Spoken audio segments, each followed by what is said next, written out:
ఇప్పుడు అందరి నోటా వినిపిస్తున్న మాట స్వర్ణగిరి ఆలయం. భువనగిరి బస్టాండ్కి 5 కిలోమీటర్ల దూరంలోనే ఉన్న ఈ వెంకటేశ్వర స్వామివారి గుడి అతి కొద్ది రోజుల్లోనే ఫుల్ ఫేమస్ అయింది. మానేపల్లి కుటుంబం మరియు మానేపల్లి చారిటబుల్ ట్రస్ట్ ఆధ్వర్యంలో మానేపల్లి కొండపైన ఈ టెంపుల్ ని కట్టించారు.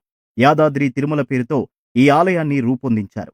మార్చి నెల 6వ తేదీన త్రిదండి చినజీయర్ స్వామివారి చేతుల మీదుగా ప్రాణప్రతిష్ఠ ప్రారంభోత్సవం జరిగింది. మానేపల్లి ట్రస్ట్ అధినేత పేరు మానేపల్లి రామారావు. ఇక ఈ గుడి టైమింగ్స్ విషయానికొస్తే ఉదయం 5 గంటలకే తెరుస్తారు. మధ్యాహ్నం 1 గంట నుంచి 2 గంటల వరకు బ్రేక్ ఇస్తారు. మళ్ళీ 2 గంటల నుంచి రాత్రి 9 గంటల వరకు ఓపెన్ చేసి ఉంచుతారు. హైదరాబాద్ కి 47 కిలోమీటర్లు, యాదగిరిగుట్టకి 20 కిలోమీటర్ల దూరంలో ఉన్న స్వర్ణగిరి దేవాలయాన్ని 22 ఎకరాల విస్తీర్ణంలో నిర్మించారు. ఈ గుడిలో 5 అంతస్తుల విమాన గోపురం, 12 అడుగుల శ్రీ వెంకటేశ్వర స్వామివారి విగ్రహం, 27 అడుగుల ఆంజనేయ స్వామివారి ఏకశిలా విగ్రహం, 40 అడుగుల రథం, శ్రీ లక్ష్మీ నరసింహస్వామి, భూవరాహస్వామి, వకులమాత ఉప ఆలయాలు ఉన్నాయి.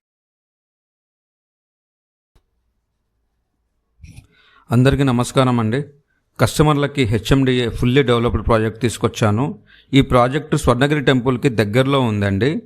దీనికి బ్యాంక్ లోన్ సదుపాయం కలదు. ఈ ప్రాజెక్ట్ నచ్చి కస్టమర్లు ముందుకు వెళ్ళాలనుకునే వారికి ఓన్లీ 1 lakh కట్టుకొని మిగతా అమౌంట్ మొత్తం బ్యాంక్ లోన్ వచ్చే విధంగా మేము తీసుకొని వచ్చామండి.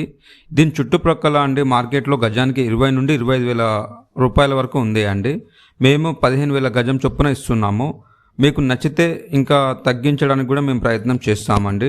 మీలో ఎవరికన్నా ఇంట్రెస్ట్ ఉన్నవారు ఈ క్రింద స్క్రీన్ మీద ఉన్న నెంబర్కి కాల్ చేసి కనుక్కోగలరు. మరియు కొత్తగా చూసేవారు మన ఛానల్ని ప్లీజ్ సబ్స్క్రైబ్ చేయండి.